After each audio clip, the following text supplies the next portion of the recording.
Hello and welcome back to channel. कैसे हैं आप सभी? मैं आशा करता हूँ आप ठीक होंगे।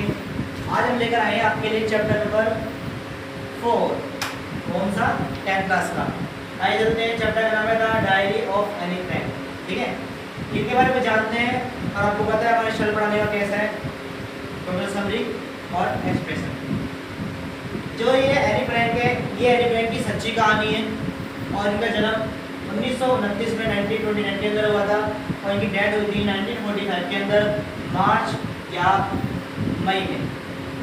अगर मैं आपको बताना चाहूँ तो जर्मन के जूइश फैमिली से ये बिलोंग करती थी, जूइश फैमिली की थी ये, और नाइसिस और जूइश फैमिली के साथ लड़ाई हो रही थी, लड़ाई चल रही थी सेकेंड वर्ल्ड वॉर के अंदर। आपने पढ़ा भी होगा हिस्ट्री के चैप्टर में, हिटलर वाले जो सेकेंड वर्ल्ड वॉर चल रहा था उस समय नाइसिस का कब्जा हुआ था जर्मन पर।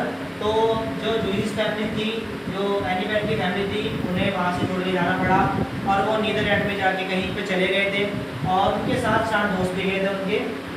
उसके बाद क्या होता है, वहाँ पे भी नाइसिस का कब्जा हो जाता है और उसके बाद वो वहाँ से भी जाना पड़ता है उनको और 2 साल तक वो गुपचुप रहते हैं, छुपे हुए रहते हैं। वो रहते कहाँ पे? जो उनके फादर होते हैं, फादर का एक जो ऑफिस होता है उसमें छुपे हुए रहते हैं, लेकिन उनकी फैमिली को एनी फ्रैंक की फैमिली को पकड़ लिया जाता है और उन्हें मार दिया जाता है। एनी फ्रैंक 16 साल की उम्र की थी जब उनकी डेथ हो जाती है। अब ये तो थी उनकी डेथ के बारे में, क्यों कैसे डेथ हुई। अब हम जानते हैं कि एनी फ्रैंक के बारे में हम क्यों पढ़ रहे हैं। देखो, एनी फ्रैंक का जन्म तुमने पढ़ लिया।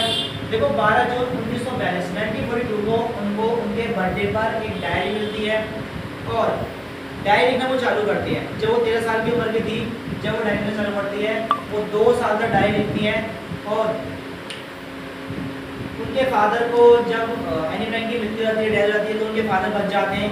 इस बीच में उनके फादर को ये डायरी मिलती है एनी फ्रैंक की।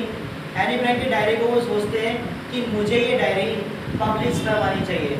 ऐसा ही वो करते हैं और यह डायरी वो the Anne Frank of younger girl के नाम से ये डायरी वो पब्लिश करवा लेते हैं।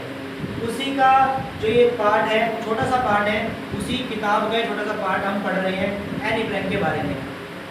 13 साल की उम्र में उन्होंने डायरी लिखना शुरू करा था और उन्होंने अपनी डायरी का नाम किटी रखा था।